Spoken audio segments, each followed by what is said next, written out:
Welcome to Dependable Flame, where we explore vintage petrol lighters, ashtrays, tobacconana, and other useful mechanisms. Make yourself at home. Today we have a vintage FYRE-FLY lighter made by the Signal U Manufacturing Company in Youngstown, Ohio, hometown of one Bob Stoops and several other famous college football coaches. This is an aluminum lighter, very light, and very much akin to the Dunhill service lighter and a few other similarly designed mechanisms. We will start by removing our Flint spring screw. Pull that out. That will release the tension on the snuffer cap and allow us to rotate that file wheel backward. You can see that the lighter is used. It does show scuffs, scratches, other blemishes, dings, carbon buildup, maybe some corrosion or tarnish. There is some damage to the screwdriver slot in the fuel screw. So first and foremost, once we get that cap off, we will go ahead and take our Flint, drop it down the tube,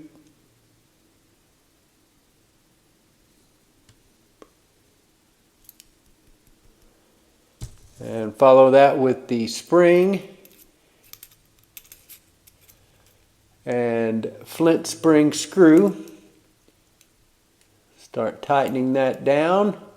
Before we get too far, we'll give it a strike or two to help groove the file wheel, or actually allow the file wheel to groove the flint in the proper direction.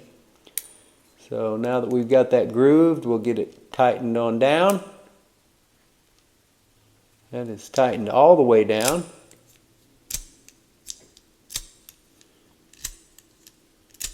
And seems to be sparking fairly well.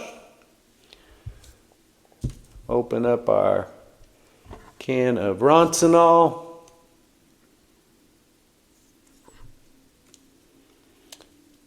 And give this a little fuel.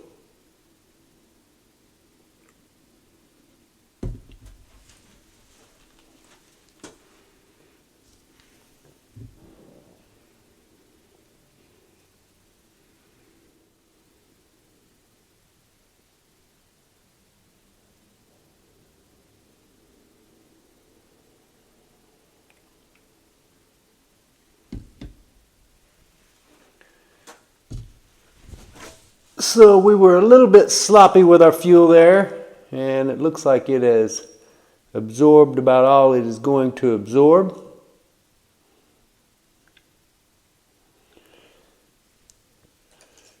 Took a wire here and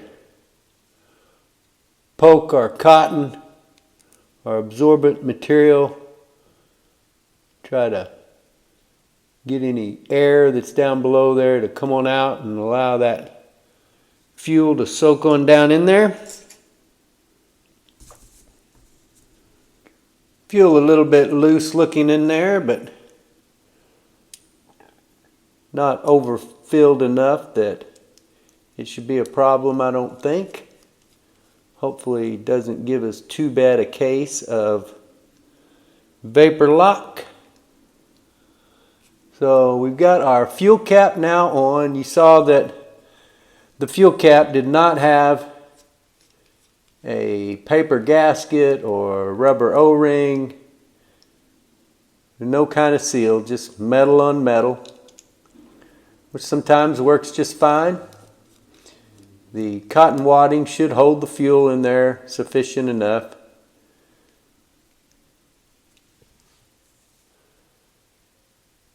And you can see there where the fuel has leaked through on my hand. So we're going to take a common household disinfectant cloth here and just wipe that of the excess fuel. Go ahead and open up the snuffer there. I'm sure that that wick is a little bit wet, hopefully not enough that it will not light. So we'll just give it a shot here. And lights right up. A little bit of a flickering flame. Perhaps a little bit of that disappearing flame that Mark Burris asked me about here a while back. But you can see that sort of flickering up and down. When it did, light right up, and you could certainly manage to combust whatever it is that you smoke right there on that flame. Got plenty of fuel here coming out the bottom, it looks like, or maybe coming out the wick. Don't really want to strike that again. Well, I've got all this fuel in my hand.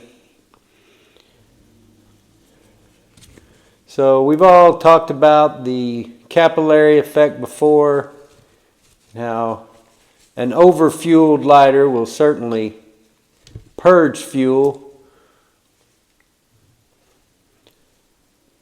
Also can cause vapor lock. You just never know exactly how it's all going to work out.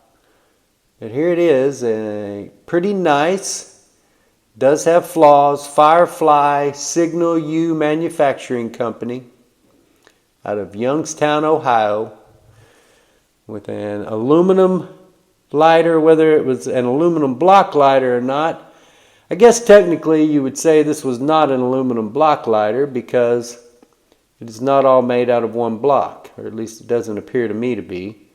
It looks as though the Flint tube and this whole file wheel mechanism is its own piece that is then connected by these two earpieces that fit around the base of the lighter. So all in all, nifty little lighter. It's the first one of these that I've actually had. These have reminded me of the Dunhill service lighter as long as I've been aware of them, but never had one of my own to experiment with. So glad to light this one up. Glad to see how it works. And now we will probably use it around the headquarters here for a little bit. You've seen us put the Flint in it, put the fuel in it, and now strike it up. Until next time.